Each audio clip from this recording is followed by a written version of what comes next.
Halo teman-teman semuanya, apa kabar? Seperti biasa, saya doakan semoga di darat, laut, dan di udara kalian dimudahkan dalam segala urusan kalian. Amin. Oke, jadi begini teman-teman. 11 Januari tahun 2018, suasana kota Purbalingga di pagi itu tampak biasa dan normal-normal aja. Warga berkegiatan seperti biasa, yang kerja-kerja, yang sekolah-sekolah, yang belanja, ya ke pasar, yang lapar, ya makan. Caranya kota Purbalingga berbanding terbalik dengan suasana hati seorang pemuda yang bernama Amin Subeci. Perasaan gundah gulana dan galau yang menusuk hatinya telah membawanya dengan segera. Ia keluarkan sepeda motor Honda CB 150R-nya dari garasi rumahnya yang berlokasi di Kecamatan Pengadagan. Lalu dengan tergesa ia pacu sepeda motor tuanya tanpa ia panaskan terlebih dahulu. Amin pun berlalu lengkap dengan bawaannya, helm, jaket, dan sebuah tas pinggang. Nah, dalam tas yang ia bawa telah ia selipkan sebuah palu dan sebuah sajam, alat-alat yang telah ia miliki sebelumnya. Perasaan di hatinya kala itu terus saja berkecamuk gak karuan. Dinginnya air yang ia siramkan ke tubuhnya kala ia mandi tak pula bisa meredakan emosinya di kala itu jam 7:30 pagi. Tujuannya cuma satu, yaitu ia ingin cepat sampai ke rumah mantan pacarnya yang bernama Hanani Zulma yang ada di Kelurahan Kalikabong, Purbalingga. Sebelum Amin sampai di lokasi tujuan, Amin sempat mampir dulu ke sebuah gerai minimarket untuk membeli 4 buah lakban yang singkatnya semuanya telah ia masukkan ke dalam tas pinggangnya. Setelah menempuh perjalanan kurang lebih 30 menit, sampailah Amin di tujuannya. Kala itu Amin tak begitu saja mendatangi rumah mantannya dengan sepeda motor miliknya. Namun dengan rencana yang telah ia siapkan, Amin lalu parkirkan sepeda motornya di depan sebuah minimarket yang terdapat di terminal Purbalingga. Lalu dengan jalan kaki, ia susuri jalan kecil menuju rumah yang menjadi tujuannya kala itu. 9:15 sampailah ia di depan rumah sang mantan. Ia ketuk 1 kali tak ada jawaban, dan 2 kali tak lama seorang lansia pun keluar dari dalam dan segera membuka pintu pagarnya untuk Amin. Setelah sebelumnya, Amin sempat bertanya kepadanya, "Maaf Bu, Hanani ada di rumah?" Lansia itu bernama Nenek Eti, usianya sekira 70 tahunan. Ia adalah nenek dari Hanani. Tanpa curiga, ia persilakan Amin masuk dan silahkan duduk di bangku depan di bagian teras rumah itu. Tak lama setelah Amin nyaman dengan tempat duduknya, si nenek kemudian segera masuk ke dalam rumahnya dan segera memanggil Hanani untuk menemui pria yang mencarinya di pagi itu. Hanani tampaknya sudah tahu siapa yang mencarinya di saat itu, sebab 1 jam sebelumnya Hanani dan Amin sempat terlibat percakapan singkat dari SMS, yang dimana Amin minta bertemu untuk membicarakan nasib hubungan mereka. Lalu dengan setengah hati, Hanani segera menuju tempat di mana Amin menunggunya, sementara sang nenek kembali ke dapur melanjutkan aktivitas memasaknya. Di bangku yang ada di teras rumahnya, Hanani kemudian menemui Amin yang telah menantinya dengan perasaan gundah gulana. Hanani duduk di depan Amin dan pembicaraan pun dimulai. Sajian berupa air minum dalam kemasan dan sepiring bapia tersaji di depan Amin pagi itu. Pembicaraan yang terjadi di antara mereka tak berlangsung lama, hanya 30 menit saja. Namun waktu itu cukup untuk membuat Amin yakin dan membulatkan tekadnya untuk melancarkan aksi busuknya sebentar lagi. Setelah selesai dan tak ada lagi perbincangan yang harus mereka bahas, Amin kemudian pamit undur diri. Namun sebelum ia pergi meninggalkan rumah, Amin minta Hanani untuk menghantarkannya menemui neneknya di dalam, sebab ia ingin pamit katanya. Tanpa curiga, Hanani kemudian menghantarkan Amin masuk ke dalam rumahnya.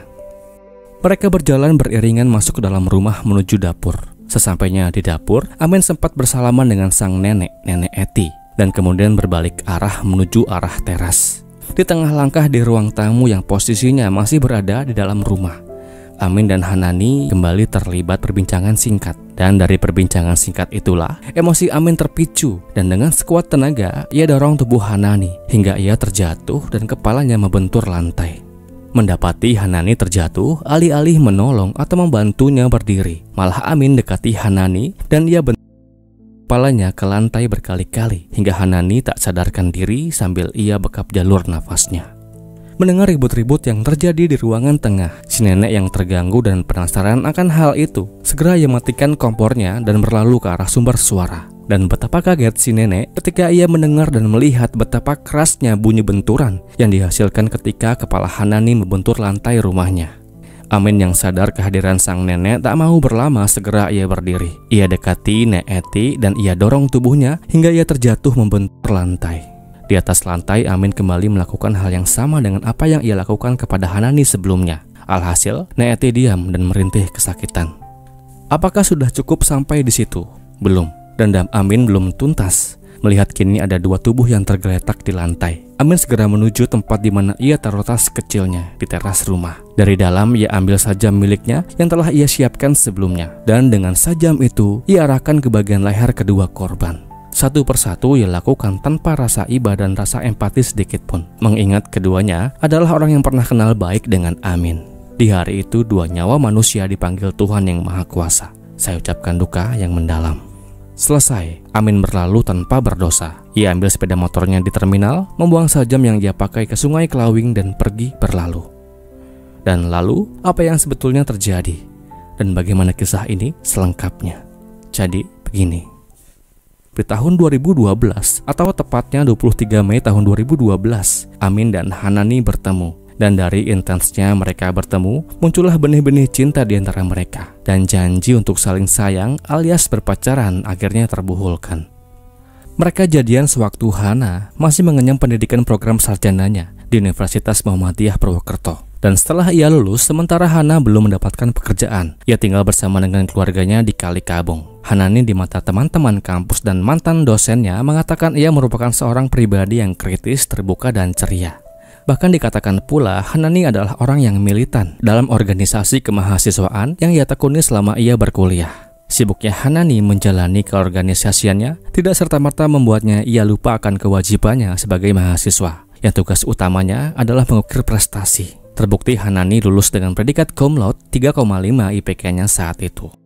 Di rumah yang ia tinggali di Kali Kabung, Hanani tinggal bersama dengan ibunya yang adalah seorang guru SD, namanya Ibu Sri, dan neneknya yang bernama Nek Eti. Tidak saya dapatkan informasi apakah ada anggota keluarga lainnya yang tinggal di rumah itu. Mohon dikoreksi di bagian ini.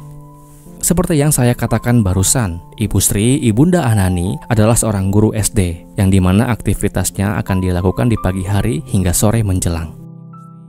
Sedikit info tentang Amin Subeci. Ia adalah seorang pria asal Purbalingga yang di tahun 2017 usianya baru menginjak 26 tahun. Amin dikatakan bekerja sebagai buruh serabutan. Yang lebih lanjut disebutkan selama ia menjalani kisah asmaranya, tidak pernah satu kali pun ia mendatangi rumah Hanani. Bertemu dan janjian di luar mungkin menjadi sebuah solusi pacaran Hanani dan Amin pada saat itu. Hubungan yang terjalin di antara Hanani dan Amin harus berakhir di bulan Desember tahun 2016. 4 tahun bukanlah waktu yang singkat. Sudah barang tentu, keputusan yang diambil oleh Hanani untuk memutuskan hubungannya dengan Amin sudah dipertimbangkannya dengan sebaik-baiknya dan sematang-matangnya. Tidak saya dapatkan informasi mengapa hubungan mereka harus berakhir.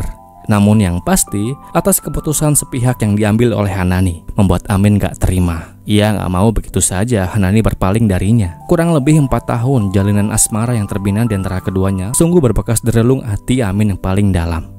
Namun tak begitu dengan Hanani, sekali putus pantang bagi Hanani untuk kembali rujuk dengan Amin. Dan dari hal inilah yang kemudian membuat Amin dengan segala usahanya yang selalu mentah dan gagal, membuat Amin gelap mata. Rasa cinta yang Amin punya sudah hilang entah kemana. Semuanya bermula di hari Rabu 11 Januari tahun 2017. Hari itu mungkin bisa dikatakan sebagai hari Amin yang terakhir kalinya untuk minta rujuk dengan Hanani. Sebab di hari itu, Amin mengirim SMS kepada Hanani dengan berkata, "Assalamualaikum, gimana kabarnya? Mas kangen." Tak lama, SMS pun berbalas, "Waalaikumsalam mas, kabar baik. Udahlah mas, kita gak perlu lagi melanjutkan hubungan ini. Kita gak usah kenal aja kalau kamu bilang kangen terus. Mendingan aku ganti nomor aja." SMS yang sungguh menyakitkan hati yang Amin terima itulah yang kemudian membuat ia merasa bahwa sudah tak ada lagi harapan baginya untuk kembali rujuk dengan mantannya itu. Namun di hari itu, Amin masih punya satu cara lagi yang mungkin saja bisa memperbaiki hubungannya itu, yaitu dengan langsung datang ke rumah Hanani, berbicara empat mata dan mohon kepadanya agar ia bisa diterima kembali. Dan namun sayangnya di hari itu, selain membawa rencana untuk balikan, ia juga membawa sebuah rencana untuk menghilangkan nyawa mantan pacarnya itu. Semua itu telah ia siapkan dengan ia ambil sebuah sajam, palu, dan ia beli beberapa gulung lakban di gerai minimarket sebelum ia sampai di tujuan. Hari naas yang tak bisa lagi dihindari, akhirnya membuat 2 nyawa orang yang tak bersalah dipanggil Tuhan begitu saja.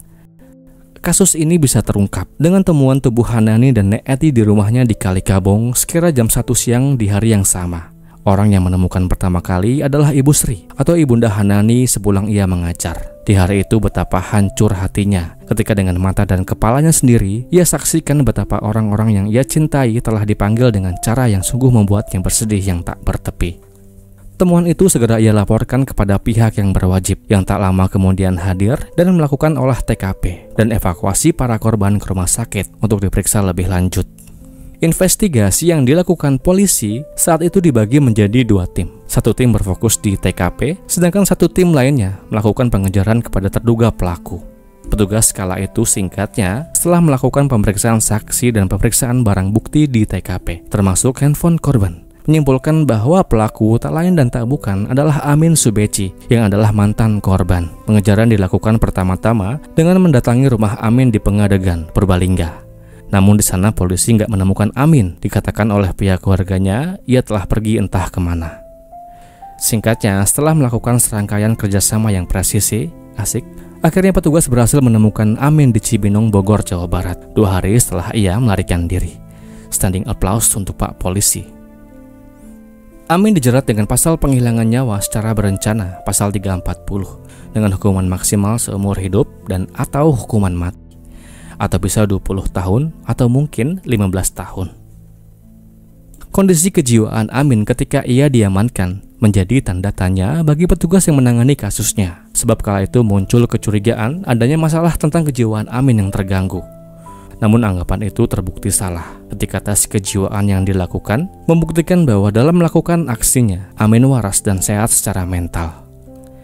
Persidangan yang kemudian digelar di Pengadilan Negeri Purbalingga melalui majelis hakimnya kemudian menjatuhkan hukuman kepada Amin Subeci dengan hukuman mati. Vonis ini nggak berubah hingga ke tingkat pengadilan tinggi. Vonis yang jatuh kala itu membuat para pencari keadilan yang mengikuti jalannya persidangan bersujud syukur atas keadilan yang jatuh dari ketukan palu Pak Hakim. Demikianlah kisah ini. Semoga akan terus ada pelajaran yang kita bisa ambil dari kisah ini. Dan kisah ini pun berakhir